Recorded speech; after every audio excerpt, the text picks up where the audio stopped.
What's up, everybody? Welcome to the Disc Golf Nerd Plastic Podcast. In this episode, I am joined by Dave Feldberg from Next Generation Disc Golf. Dave will be breaking down some of the new additions to the tour and some of the changes in 2019. We'll also be talking about a little bit about him being a mixed bag player now, being sponsored by Infinite Discs. He is not required to throw any particular brand. He's throwing whatever he wants. He's working his way through a whole bunch of different plastic and testing it all out. And he's actually going to be doing his own podcast, breaking down the discs that he's testing and kind of comparing them to each other and all that kind of good stuff. So I figured you guys would probably be interested in that. I will try to keep you posted on where to find that once it's ready to go. But if you just follow Next Generation Disc Golf on Instagram and Facebook, if you follow Frisbee Feldberg on Instagram, I'm sure you can find out a lot of that information. I believe the podcast is going to be hosted right on infinitediscs.com somewhere, so you'll be able to get on there and check it out. So one of the things that we talked about was the addition of Team Next Gen, bringing in a whole bunch of really awesome players like Kevin Jones, Sarah Hokum, Lisa Fakis, Ricky Wysocki, Paul Macbeth, just unbelievable players. Steve Rico, great players and ambassadors for disc golf that are now involved with Next Gen, both in kind of an ambassador role and some of them actually being part of running events as well, from what I understand. Another exciting thing we talked about is the changes to the Players Pack. Essentially, you will just be able to get a Players Pack based on what manufacturer you tend to prefer. If you want to try something new, or if you have a particular brand that you like to throw, you'll be able to get your Players Pack tailored to suit that from a variety of different manufacturers that have paired with Next Generation Tour. So it's pretty awesome. You'll basically be able to pick what you want, and then you won't just be stuck with whatever you end up getting. So I think that's a really great idea that'll make it a lot more fun to get your Players Pack the morning of the tournament, to know that it's going to be something that you're very likely to enjoy and throw because you picked it out based on your own personal preferences. So before we get into the interview with Dave, just to touch upon what we talked about last week with the Disc Golf Pro Tour, the media situation did not improve very much at Waco. In fact, we are still, as it stands right now, waiting on the post-produced coverage. I don't know what's going on exactly. I believe they're trying to take their time and make sure that the content is put out and it is the best it can be. I think they kind of just realized they weren't going to be able to do it in the time turnaround that they set for themselves, unfortunately, and they're trying their best to put together the best product they can. So they're taking a little more time with it and waiting for it to come out. The good news is the live coverage has been out, so you could have just went and watched that if you're still waiting on trying to hide from social media or something like that, which I don't know how you could do at this point based on how much time has passed. You can just watch the live coverage, skip through the dead air or the waiting between shots or whatever, and then kind of move on from there. The live coverage wasn't bad. What we did see that there was no graphics essentially at all.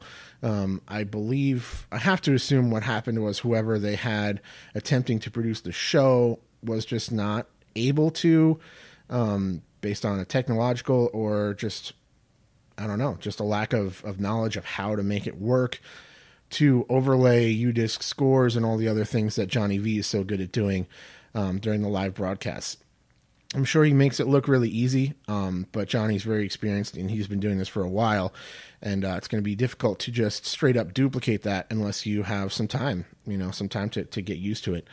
So we're going to try to give him the benefit of the doubt. We're going to see what happens moving forward, but yeah, I just wanted to bring it up here because I mentioned it last show, was that I was quite sure that the coverage was just going to get better as the year went on. We still haven't seen the coverage from Waco, so it's hard to say if it got better, but I'm a little bit worried, guys. if it comes out a full week later than it was supposed to, and it doesn't look really, really perfect, and honestly, even if it does look really good, I'm just not sure how the reception is going to be. This whole situation is starting to get really hairy, and I'm worried about it, to be honest, as I want the Disc Golf Pro Tour to do well for the good of our sport, for the good of our players, and all the other people affiliated with the tour. And I think they'll get it figured out, and I still have faith that they will, but it's definitely getting a little bit hairy, guys. I'm not super stoked on the way things are trending for Waco, but what are you going to do? We'll see what happens. We'll have to wait and see how the coverage looks when it comes out. And we'll also see how the live coverage goes on moving into the next event. I'm not exactly sure what the next event is. I think we have a couple weeks before the next Pro Tour. I did not do the research to look it up. I'm sure you guys can readily Google that for yourselves if you're interested. I believe the Throwdown the Mountain in Florida is going to be the next event. I believe there will be Jomez coverage at it from what I heard. And a bunch of high-level competition will be taking place down there. So I'm excited to see that. That'll be fun. It's a very interesting, very unique course. And it'll definitely be fun to see some high-level players take on that track and see how it all plays out. Personal stuff with me. Not a whole lot going on. Tested some new plastic, as per usual. I have a couple of new discs on the way as well. And I also got myself a new bag. Just ordered it today. We'll see. Probably take a week or so to get it, but I ordered myself a Prodigy BP1 V2 bag. It is a much larger tournament style bag than the bags that I've been using, and I've been finding myself kind of having to sacrifice some of my own throwers to ensure that I have enough room to carry extra discs and test discs for reviews and all that kind of stuff. So now I can carry as much plastic as I want to in a much more substantial size bag. It has two big expandable pockets on the side that you can put extra discs in there, and it holds a lot in the main compartment. It's got a big putter pocket, so I'm going to throw that on my Zuka, and I'll have plenty more room to make sure I have everything I want with me out there on the course. Because again, I got to the point where I'm starting to sacrifice my own throwers as far as what I'm going to carry on a round, because I need to put this disc that I'm reviewing, or this disc that I'm testing and whatever, or this disc I want to compare to this other review disc to bring that information to you guys, et cetera, et cetera.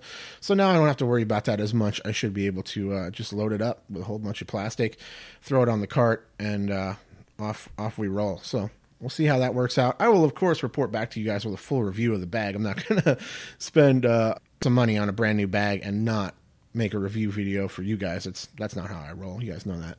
So thanks very much for your support. Without further ado, let's get into the conversation with Dave Feldberg. Thanks to all you guys for listening. Let's get into the interview with Dave. I'll talk to you later. All right, guys. So we have Dave Feldberg here with us. Dave, thanks for being on the show. I appreciate it. I just wanted to thank you so much. Yeah, I just wanted to have you on and kind of check in and talk about some of the exciting changes for the Next Gen Tour in 2019. So first of all, one of the cool things about this year for the tour is the addition of Team Next Gen. Will you break that down for us a little bit? Oh, well, Team Next Gen is our attempt to create our own team of players who are allowed to use whatever they want. If they're sponsored by somebody, that's fine. If not, they can use a mixed bag. And basically what we've done is we put together a group of our best promoters and TVs who have helped us out in the past and do a great job with all their other events. And that's our exclusive team. And then we've also put together a team called the Premier Team, which is, we believe, is 12 of the best amateurs in the United States who have competed at the Next Gen level, and we've seen their action. And we're pretty impressed with that. And then we've also put together a national team, which is a brand ambassador from every major brand that we are using on the tour this year. You know, consisting of like Paul McBeth, Wysocki, Jones, Hokum, Kajakis, Rico, and we've got a couple others we're about to release. Nice. So, you know, we have quite a strong team of people promoting it, and we're using it as kind of a vehicle to promote the tour. And, you know, one thing that I can say is that, sure, I have a pretty good reach, and people do like me, you know, somewhat, but, you know, I can only reach a certain amount of people. And I feel like by having, you know, these people from all these different brands and all these different avenues, they're able to reach different people. And, you know, one of the number one things that I found about the Next Generation Tour, why people maybe or did not play in the past, is because they would say, I didn't know about it, or I didn't understand how it works. If I knew that's how it worked, I would have went. You know, that kind of behavior is what I got when I went town to town. And so I figure if it's explained how it works by all these different people from all these different facets, and they're able to be versed in it, then there isn't anybody in any corner of disc golf that probably want a part of it by the end of this year. Absolutely, yeah. And part of the reasoning, too, is to kind of help everybody understand that Next Gen's trying to be much more inclusive. Not that it always hasn't been, but partnering with a lot more different manufacturers and different players, and kind of getting away from the connotation that it's a latitude-only tour. That was never the case, but that was kind of like a misconception that was going around, and hopefully, affiliating with the likes of Wysocki and Steve Rico and Paul Macbeth and Kevin Jones and all the other players you mentioned will help everybody understand that the tour is for everybody. It's just for all amateurs, no matter what you throw. Right, and a lot of people, had these kind of beliefs like Latitude owned it and Latitude banked it and all this other different stuff. And the real truth is they were just a sponsor. And, right. At the time I was paying for them and I was looking for a title sponsor and they stepped up. They helped us get off the ground. But, the finances and the ownership stuff had really nothing to do with it. Right. And, that was all Cynthia and I and our group. And, so I think that people thought that it was another one of those company things. And, their support was greatly needed, but we needed to get people to stop thinking that if we were going to take that next step, And so that kind of explains a little bit about why we have Edge as a partner. Yeah. And I apologize to the listeners, but there is an ambulance driving by. That's okay. Nothing I can do about that experience. But one of the reasons is the Edge program also had that same issue. They had the feeling that most people viewed them as an Innova-only operation. And, they're not. And they want to get all the support from all the companies and players so that they can grow disc golf at the level that they're capable of. But they don't have the support currently to get that done. So we felt that if, they joined us during this kind of multi-brand experience and explaining to the public that it's for everybody and all brands and everybody who is playing disc golf, then maybe people could get that understanding about Edge also. And, right. They get the support they needed from the community to take that next step. Yeah, absolutely. So Infinite Discs is a big part of the tour this year. And I also really like the way that the players packs are being restructured. Will you explain how that's going to work for everybody? Okay, well, Infinite is our title sponsor, but, they're our distributor, and they're, in our opinion, the largest retailer in the United States online. They do a really good job, and so we brought them in as a partner. And what they've facilitated for us is two things that are really big. A, the players package, when you sign up for the tournament on Disc Golf Teen or on their website, you will be able to choose what brand package you want. So you're not stuck with what the TD selects. You select your own package, and we send it to the TD with your name on it. So you're able to pick exactly what you want. You're never stuck with something you don't want. Nice. And then the other part of it is that we were able to give out other things. So we're able to give out a Keen half price shoe card or anything at Keen to every player that plays. And so we think that that's a great addition to the players packs. And overall, I just think that that choice is really made it happen. Now, the other thing that Infinite's done for us is they've created profiles. And so these profiles, once you play an NG tournament, you'll log in, create your email address, and it'll link you to your profile that's already been created for you. And that'll have up there your chance to vote your picture and everything like that. It'll have all your stats from Next Gen, your stats from all your PDJ events. It'll have your rankings within the state, your rankings within the region, your rankings nationally, everything. And it's this really cool player profile setup that we have now on the tour. Yeah, I saw that. I think you can even put in like discs that are in your bag and all that kind of stuff on. Oh, yeah. So it's a very interactive thing they've created for our tour. And we feel like that's good for players who want to be able to, to track everything. And, it's one thing to be a part of the tour, but it was hard to figure out, where you were, on the tour. Now you can just go in every time after you play an event. Okay, well, I'm sitting 15th in the state, and I'm 20th in the region, and I'm 50th in the nation. Then we have the payout. There's almost $50,000 of prizes that we'll be giving out for those points that have nothing to do with paying extra. If you play in an event, you get points. At the end of the year, we give out the payout. So if you don't want to take the step to go to the nationals by qualifying or anything like that, when you play in the event or play in a couple of events, you're earning points in your division, and when you go online, it'll show you what you're going to earn. Nice. And will players have to wait for the players packs until they actually play the event, or is that something that they order it and it just gets shipped out straight to them? Well, we do have an option for the TD like that where they can go straight out ahead of time, but we feel that most of the TDs will probably choose to have them all show up at once and give them out at the tournament, just because the shipping in there does cost the TD a little more, and we want the TD to make as much as they can. Sure. That makes sense. That's also kind of part of the fun of playing a tournament too, is to check in, you get your players pack and all that kind of stuff. So that's kind of part of the experience as well. Yeah. Awesome. Totally. Very cool. Are there any other key changes this year that you'd like to touch on? Well, besides a couple that that are really important, all divisions this year. It's not just for the advanced intermediate, and that it's for all amateur divisions. That includes advanced masters and rec and women and all that juniors, everything. And then at the national level, we're also including advanced masters and advanced women as an opportunity to compete for large prizes that will be announced soon. Nice. So that's a change. And then additionally, how you qualify at 16. It used to be qualify this, drive there, do this, and it was quite an ordeal for most people, right? And so what we've decided to do is we know that one trip a year is enough for everybody. So you qualify in your state now, and even if you live in Minnesota and you play in Wisconsin, you get those points for your Minnesota points. Wherever you play, you can play in Georgia. It'll count towards your profile. But whatever state you're registered in, the top point earners in each state will get the invite this year based on their points. So you don't have to leave your state to qualify. You could be the top point earner in Georgia, and then you get an invite, and then you go straight to the national championships.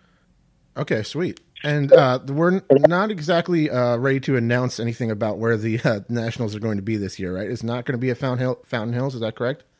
Well, there's a good chance it may not be there. We're going to announce in about 2 weeks, and information's coming out, and we want to make sure everything's secure before we make an announcement. We've been working on it, working with all the different parks and stuff's difficult, but we're getting through that right now, and we're almost to the finish line. And we have a huge change to the national championships format that is going to blow the top off this thing, and we want to announce that together when we announce where it's going to be. So look for that, in the next 2 weeks. I can tell you that I've already got 2 of the parks and everything committed. I'm waiting on the third park guy, a little slow, to go over all the applications and make sure that we, legit. We are, but we just have to check everything. It's pretty technical.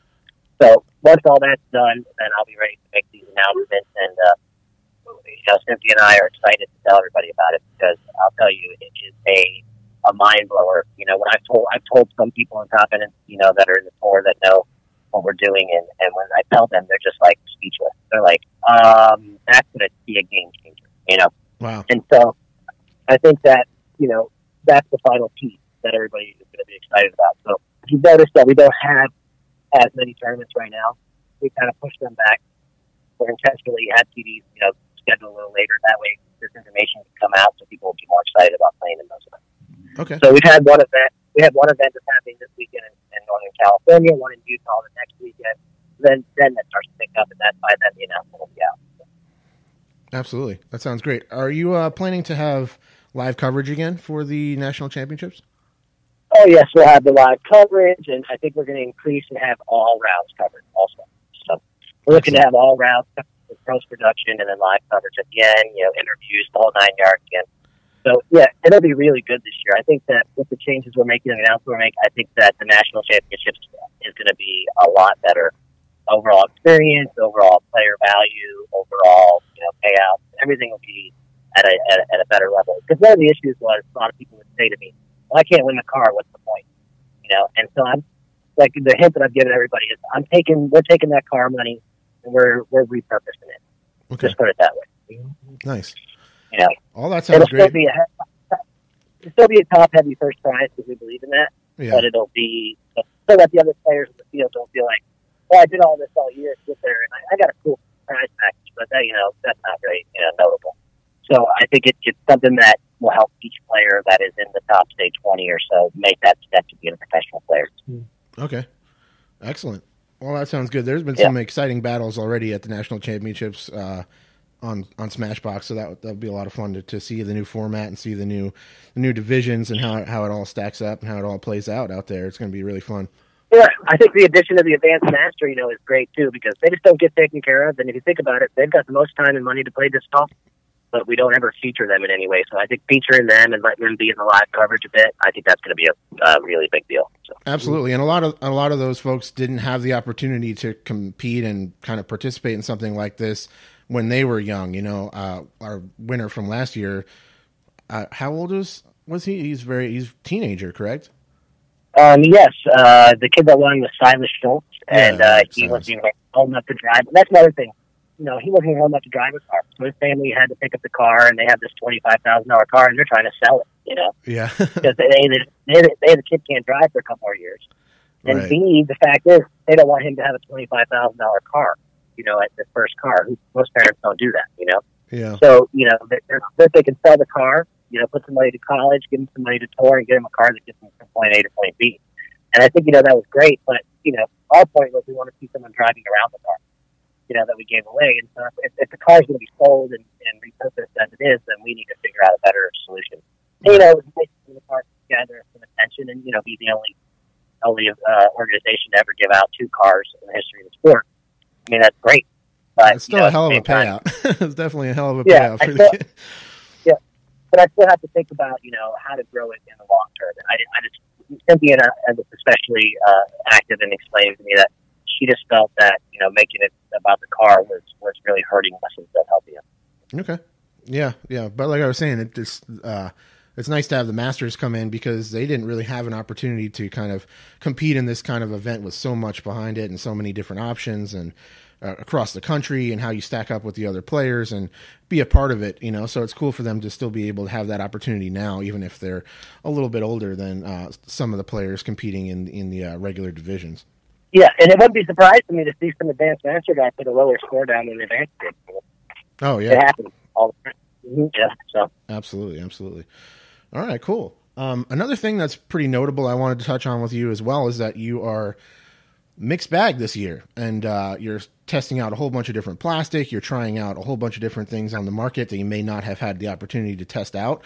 Have there been any surprises to you along the way, testing out new plastic? Well, obviously, I test them all, and obviously I test all the major brands, and I'm going to have a podcast coming out next week. I think I'm trying to shoot for that'll be my new podcast that comes out once a month, reviewing discs and I'm trying to come up with a name. The best name I've come up with so far is First Look.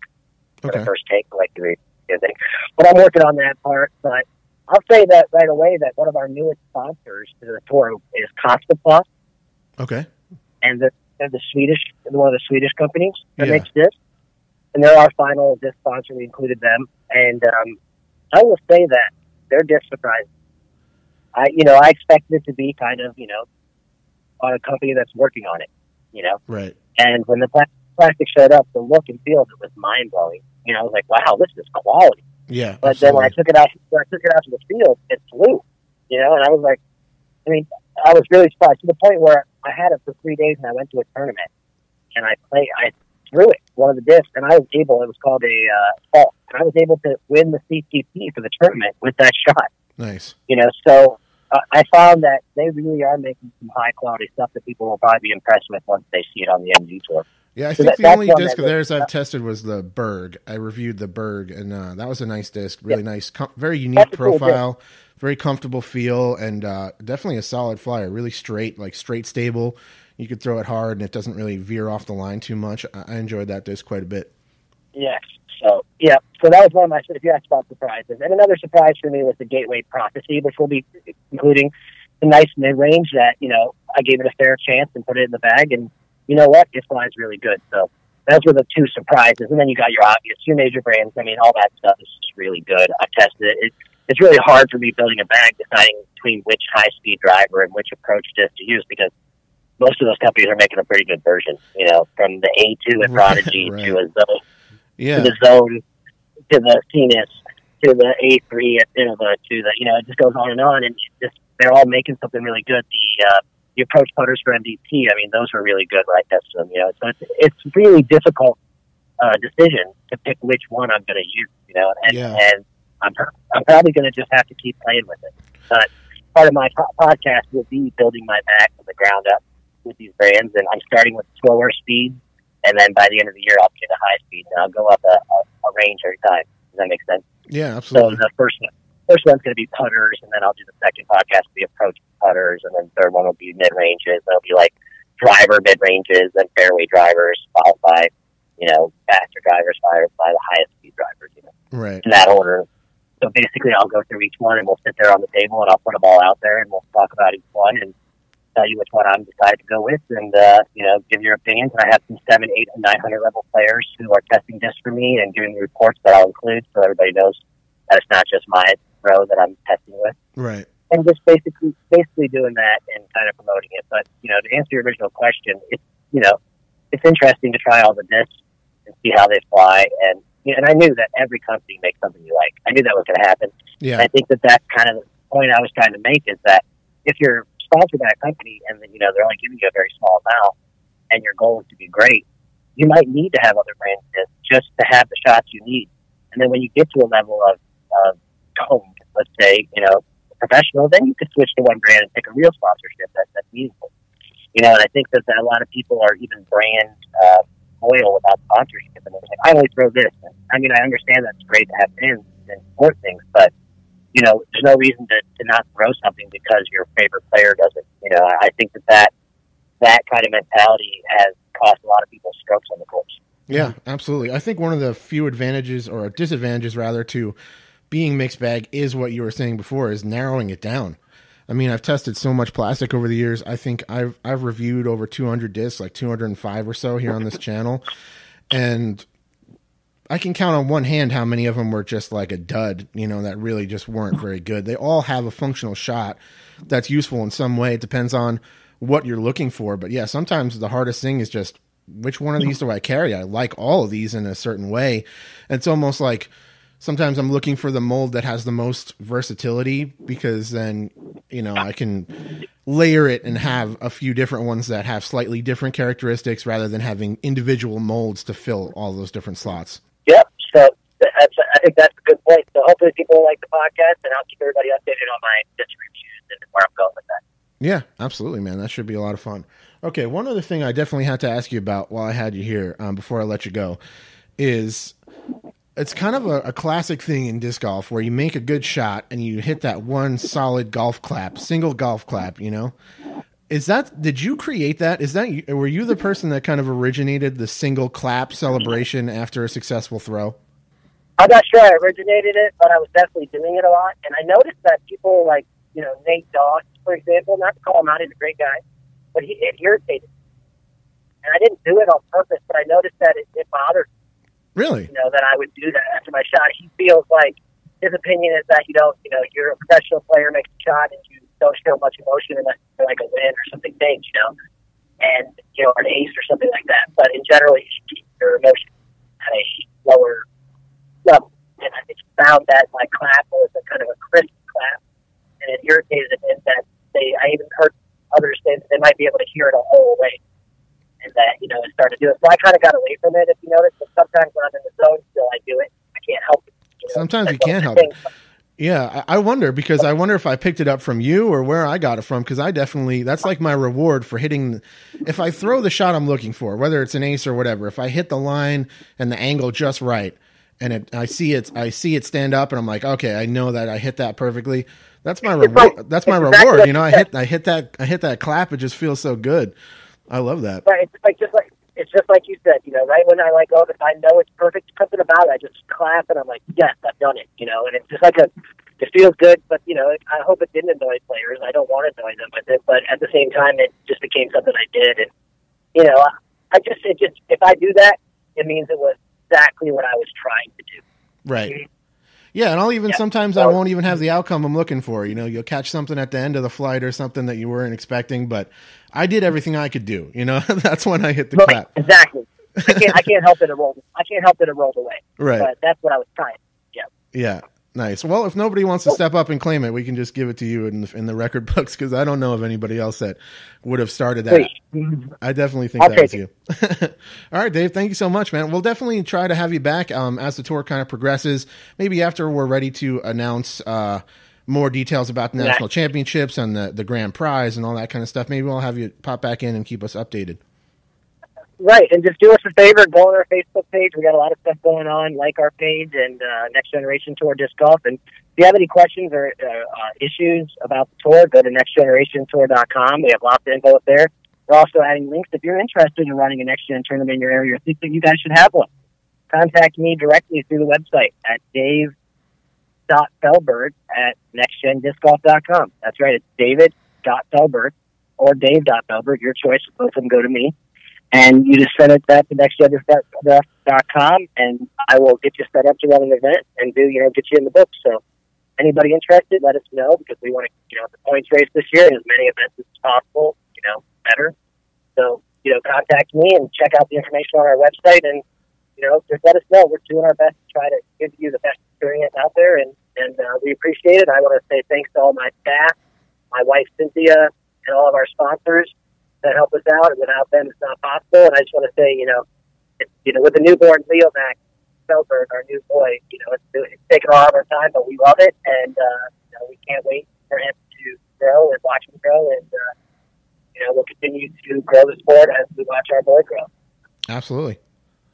All right, Dave, thank you so much, man. Thanks for being on the show. We appreciate it. Thank you. Bye-bye. Right, take care. Well, that's it for this episode. Big thank you once again to Dave Feldberg for being part of the show. Thanks to all of you guys for listening. I really appreciate your continued support. Make sure you're following Next Generation Disc Golf on Instagram and Facebook to keep up with the tour. I personally run the Instagram page, so you can keep up with me if you follow at Next Gen Disc Golf. I will talk to you all very soon. All right, cheers.